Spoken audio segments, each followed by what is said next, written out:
Hello, I'm Jeffrey Mishlove. Parapsychologists as a profession have long had a conflicting relationship with individuals engaged in a variety of esoteric practices going back to the spiritualists of the 19th century, because naturally, as parapsychologists began to uncover bits of data that seemed supportive of the survival hypothesis, and I think I stand favorably disposed to that hypothesis, as many parapsychologists do. I don't know of any parapsychologists who are dead set against it. Even materialists such as my friend Ed May are open to the possibility of being convinced that survival does in fact occur, although it may be very difficult to prove by his standards, because it's almost impossible to separate out survival from evidence for thought transference, telepathy, precognition, and clairvoyance. Nevertheless, the point I'd like to make is that parapsychologists have rigorously attempted to apply very high standards of logic and methodology to this exploration, whereas practitioners of the occult, of esoteric disciplines, of spiritualism, of yoga, of the Western esoteric approaches such as alchemy, tarot, the various esoteric organizations, the Order of the Golden Dawn, the Rosicrucians, and on we could go, have had a different approach. They have not been limited to the scientific method or felt constrained by the scientific method. Often their approach has been one of trial and error. The interesting thing is that the literature of the esoteric organizations when it comes to psychic functioning is much more detailed.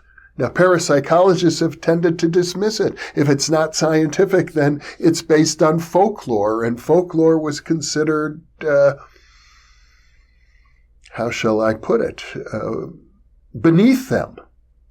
Many parapsychologists have had an attitude of contempt, even, toward the individuals who would practice the various esoteric and occult arts. Maybe it's a conflict between art and science.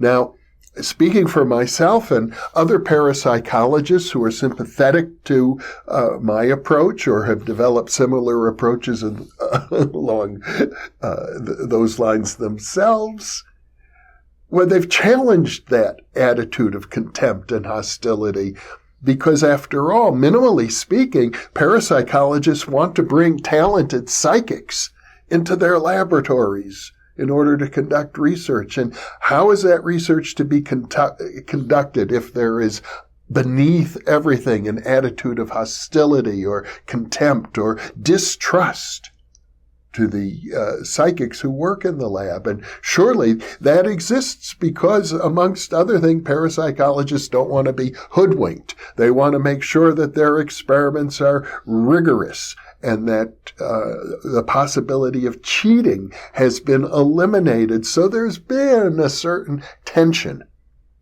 all along between parapsychologists and the very subject that they study and the people who are practitioners of that subject. As a result, in parapsychology, we have fewer confirmed practices, confirmed experimental paradigms, confirmed facts even, than you might find in the esoteric literature. The esoteric literature is full of many certainties to which parapsychologists don't subscribe. And also, the esoteric literature is full of many nuances that parapsychologists have yet to explore. Parapsychologists typically talk about, for example, ESP. It's a big category, extrasensory perception, and maybe we break it down into clairvoyance, telepathy, and precognition. But if you get deep into the esoteric literature, you will see many, many nuances there. Clairaudience, clair-olfactory sensations, all sorts of subtleties that have been explored by esoteric practitioners. Parapsychologists could learn a lot from them. Now, one area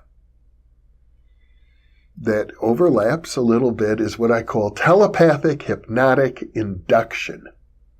Parapsychologists began looking at, well, even before parapsychologists, Franz Anton Mesmer and his famous disciple, the Marquis de Puységur, explored in the late 18th, early 19th century, the idea of telepathic hypnotic induction and working with people who were already good hypnotic subjects. And really, it's Puységur who deserves the credit for this, working with some of the people who were peasants on his estate who turned out to be great telepathic hypnotic subjects. Well, first of all, they were great hypnotic subjects. And that research was picked up in the 19th century by Frederick Myers and described in his great classic book, Survival of the Human Personality and Its Survival of Bodily Death. And then also by Nobel laureate physiologist Charles Richet, a colleague of Myers, also conducted these experiments. People who were already skilled hypnotic subjects could be susceptible to telepathic hypnotic suggestions. The research was really picked up strongly in the 1930s by Leonid Vasiliev, a great physiologist working in the Soviet Union. And the idea of influencing people telepathically, I think, was a large focus of Soviet parapsychology, whereas in the United States, after J.B. Rhine developed his research with card guessing and dice throwing and so on, the idea of telepathic hypnotic suggestion pretty much disappeared. Nothing came of it further in the United States at all. So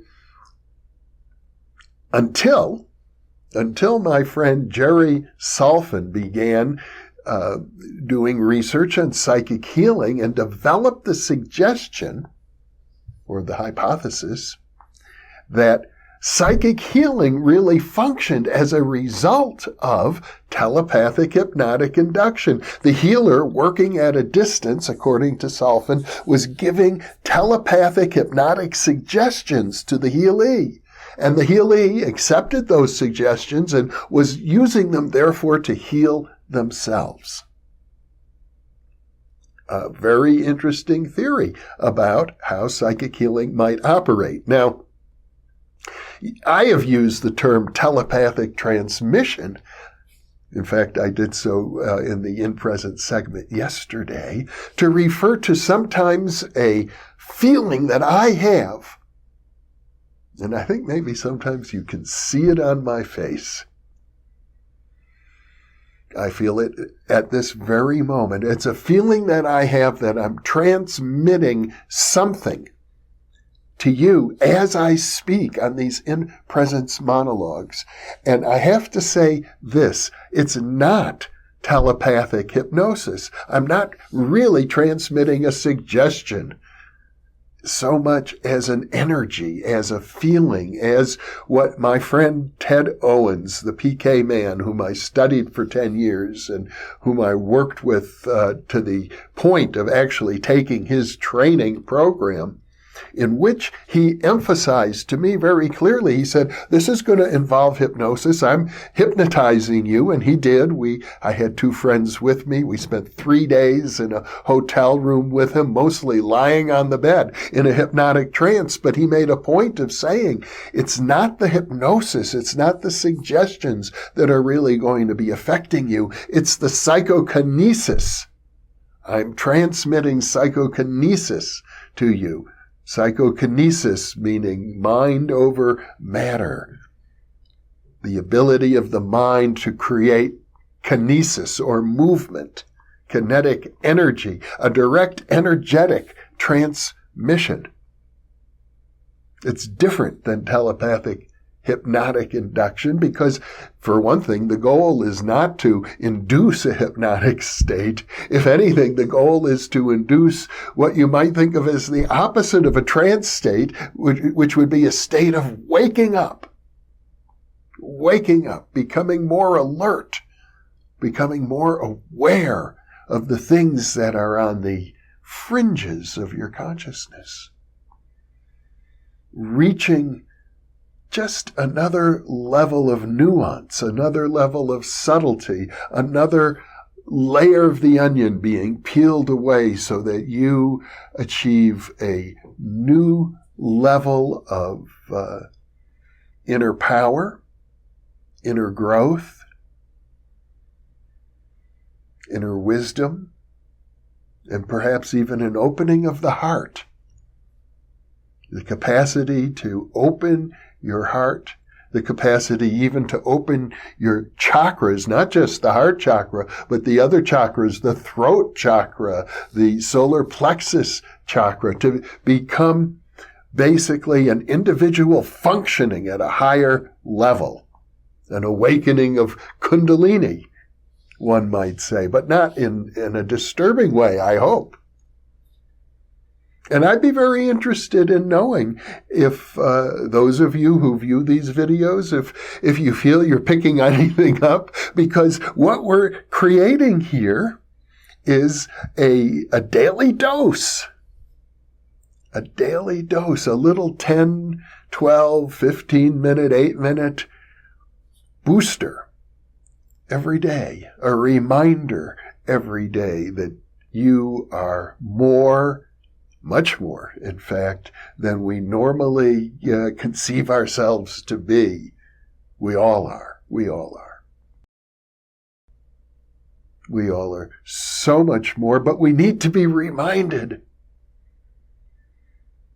of that because it is so easy to fall into that trance state, which is normal egoic waking consciousness. It seems like a fine state, and it is a fine state. There's nothing wrong with that state. It's just that in that state, we often forget so much of what we know and of who we are. So that's my transition. It's my transmission, my transmission. It's about waking up to the fullness of yourself. And I'll leave you with that thought today. Thank you once again for being with me.